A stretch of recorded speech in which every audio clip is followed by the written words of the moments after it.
मुख्यमंत्री योगी आदित्यनाथ के नेतृत्व में प्रदेश सरकार ने 7 वर्षों के सफल कार्यकाल को पूरा किया। इस दौरान सीएम ने तमाम तरीके के मिथकों को भी तोड़ा, जिसमें वो नोएडा और बिजनौर भी शामिल है। उत्तर प्रदेश सरकार में कैबिनेट मंत्री अनिल राजभर हमारे साथ मौजूद हैं।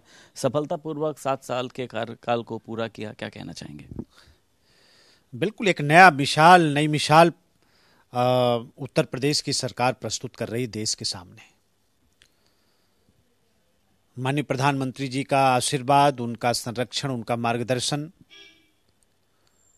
और उनके विजन को पूरा करने का जो उत्तर प्रदेश की योगी जी की सरकार का जो संकल्प है, आज उस दिशा में हम लोग बहुत मजबूती के साथ, बहुत तेजी के साथ कार्यक्रमों को आगे बढ़ा रहे हैं। आज उत्तर प्रदेश का सर्वांगीण विकास हो रहा है। पूरे देश के अंदर आज उत्तर प्रदेश की कानून व्यवस्था, यहाँ की रोड कनेक्टिविटी, यहाँ की एयर कनेक्टिविटी, यहाँ के निवेश, उद्योगों की स्थापना, मातृशक्ति का सशक्तिकरण, युवाओं की आशा और उम्मीद, हमारे अन्नदाता किसानों का बढ़ा मनोबल आज उत्तर प्रदेश को आप देख रहे हैं कई क्षेत्रों में नंबर 1 पर ले जा रहा है। तो आज हम लोग ही नहीं कह रहे हैं, पूरा देश इस बात को स्वीकार कर रहा है कि उत्तर प्रदेश की जो प्रगति है, हम आंकड़ों के साथ बात करें तो थोड़ा हमारे माननीय दर्शक हैं, लेकिन हम सीधे सीधे अगर बात करें, स्ट्रेट फॉरवर्ड बात करें, तो हम लोग नहीं कह रहे हैं, पूरा देश इस बात को स्वीकार कर रहा है। पूरी दुनिया में इस चर्चा है कि उत्तर प्रदेश आज जिस गति से आगे बढ़ रहा है। हम कहां से शुरुआत किए थे? 17 से पहले उत्तर प्रदेश कहां खड़ा था, और 17 के बाद आज 24 में उत्तर प्रदेश कहां खड़ा है। आज कई जो हमारे विकसित राज्य हैं, उनको हम लोगों ने पीछे छोड़ने का कई क्षेत्रों में काम किया है। कई हमारे काम ऐसे हैं जो पूरे देश के लिए नजीर बने हैं, उदाहरण बने हैं। हमारी कई ऐसी योजनाएं हैं जिसको आज पूरा देश लागू कर रहा है। तो आज उत्तर प्रदेश सर्वोत्तम प्रदेश के साथ साथ उद्यम प्रदेश भी बन रहा है, जिसकी कल्पना कभी कोई नहीं कर सकता था। यहाँ की कानून व्यवस्था ध्वस्त हो गई थी, उसको पटरी पर ले आया, जनता के अंदर एक विश्वास और भरोसा पैदा किया। तो आज हमारी जनता भी पूरी तरीके से संतुष्ट है। आप गरीब के बस्तियों में जाइए, दलितों के बीच में जाइए, जनजाति के बीच में जाइए। जो गरीब कल्याण के कार्यक्रम को हम लोगों ने धरातल पर उतारा है, आज इन कार्यक्रमों की भी कितनी स्वीकार्यता जनता के अंदर है। जनता का भरोसा जीतने में सरकार को सफलता मिली है। जनता पूरी तरीके से हमारे साथ है।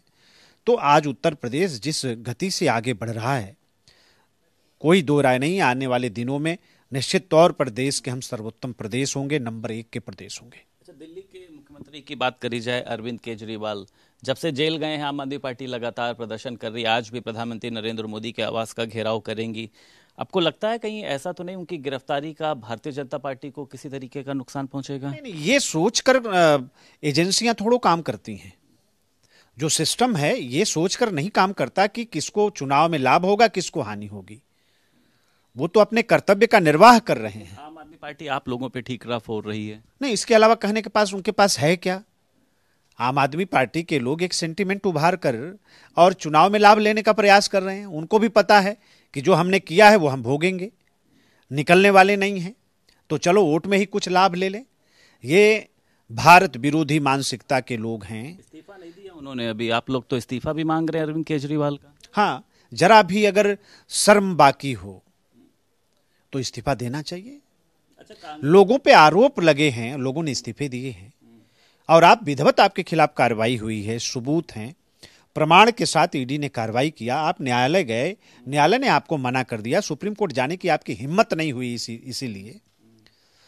तो अब बेशर्मी की ये हद है कि आप जेल में हैं, उसके बाद भी इस्तीफा नहीं दे रहे हैं। अच्छा, लड़की हूँ लड़ सकती हूँ का नारा देने वाले, महिलाओं के लिए बड़ी बड़ी बातें करने वाली प्रियंका गांधी अक्सर जब कुछ ऐसा होता है वो पहुंच जाती है। उनकी प्रवक्ता सुप्रिया श्रीनेत ने कंगना रनौत को लेकर एक अभद्र ट्वीट किया। एक महिला के लिए इस तरीके की बातें कहना आपको लगता है उचित है? नहीं, प्रियंका गांधी और राहुल गांधी को, दोनों लोगों को सामने आना चाहिए और यह स्पष्ट करना चाहिए कि कल जो उनकी नेता, उनकी प्रवक्ता ने जो इस तरह की एक अभद्र और सतही बात कही है, उसके पीछे कांग्रेस की क्या मानसिकता है। ये कांग्रेस का अधिकृत बयान था क्या? राहुल गांधी और प्रियंका गांधी ने यह बयान दिलवाया था? किसी भी पार्टी का कोई प्रवक्ता कुछ कहता है तो यह माना जाता है कि उसकी पार्टी के विचार रहेंगे।